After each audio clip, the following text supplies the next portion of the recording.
DJI just changed the conversation around pocket cameras forever. The moment the company revealed that the Pocket 4 Pro can capture up to 17 stops of dynamic range with a brand new D-LOG2 profile, people stopped comparing it to normal vlogging cameras. Suddenly, creators started comparing it to cinema cameras like the Sony FX3 and Canon EOS C80.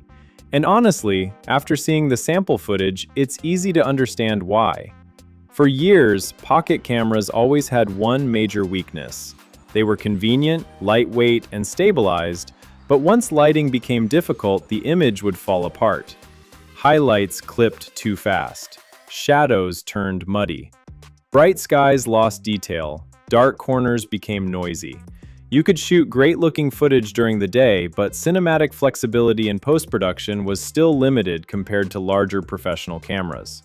The Pocket 4 Pro looks like DJI is trying to erase that gap completely. The biggest shock is the claimed 17-stop dynamic range. That number alone sounds almost unbelievable for a camera this small. Dynamic range is what separates normal-looking footage from footage that feels cinematic and expensive.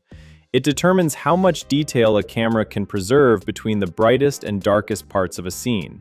The higher the dynamic range, the more realistic and flexible the image becomes.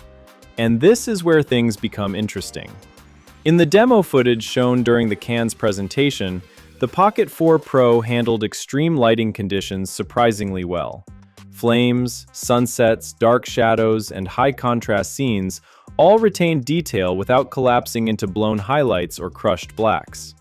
In scenes where traditional cinema cameras started clipping in bright areas, the Pocket 4 Pro still appeared to hold extra highlight information. That immediately caught people's attention because cameras like the FX3 and EOS C80 are already respected in professional filmmaking. What makes this even crazier is the size of the device. We're talking about something small enough to fit in a pocket, yet it's producing footage that visually enters cinema camera territory. That changes expectations entirely. But the real story is not just the 17-stop number. It's DJI's new D-LOG2 color curve. D-LOG2 is a huge step for DJI because this is the company's first truly advanced professional-grade log profile designed to fully take advantage of that extended dynamic range. Most casual users may not immediately understand why this matters, but filmmakers definitely will. Normal video profiles usually bake contrast and color directly into the footage. It looks good instantly, but flexibility is limited. Once highlights are clipped or shadows are crushed, recovery becomes difficult or impossible. Log profiles work differently. They intentionally preserve more image information by flattening contrast and saturation, giving creators far more room during color grading. That's exactly what D-LOG2 is doing here. The footage coming out of the Pocket 4 Pro looks soft, flat, and low contrast at first glance. But underneath that image is a massive amount of recoverable detail. Filmmakers can push colors harder, recover highlights, lift shadows, and shape the image into almost any cinematic style they want. And according to the early demonstrations, DJI's implementation is extremely aggressive in preserving highlight information. In one flame test, the Sony FX3 and Canon EOS C80 both showed clipping in the brightest parts of the fire, while the Pocket 4 Pro still retained detail.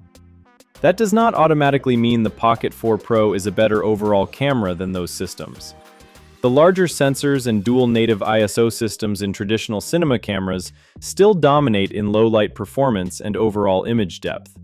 But for pure dynamic range testing at low ISO, DJI's results became impossible to ignore.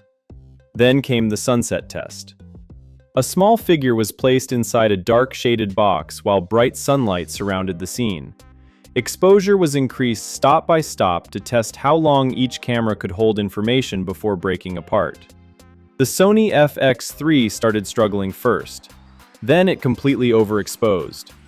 The Pocket 4 Pro continued surviving longer before eventually failing several stops later. According to the comparison, DJI's pocket-sized camera managed performance roughly equivalent to giving the FX3 nearly 2 extra stops of highlight headroom. That is an insane statement for a compact gimbal camera. And honestly, this explains why DJI keeps pushing the mini cinema camera narrative so hard. They are no longer marketing the Pocket 4 Pro as just a creator gadget or travel camera. They want filmmakers to see it as a legitimate cinematic tool. The combination of 17 stops of dynamic range, D-LOG2, and the rumored telephoto system creates something that feels completely different from previous Pocket generations. Instead of simply making a sharper camera, DJI appears to have compressed years of professional imaging experience into an ultra-small body. That's why the Pocket 4 Pro suddenly feels dangerous for the industry. Not because it replaces full cinema cameras completely, but because it gets uncomfortably close while fitting in your jacket pocket.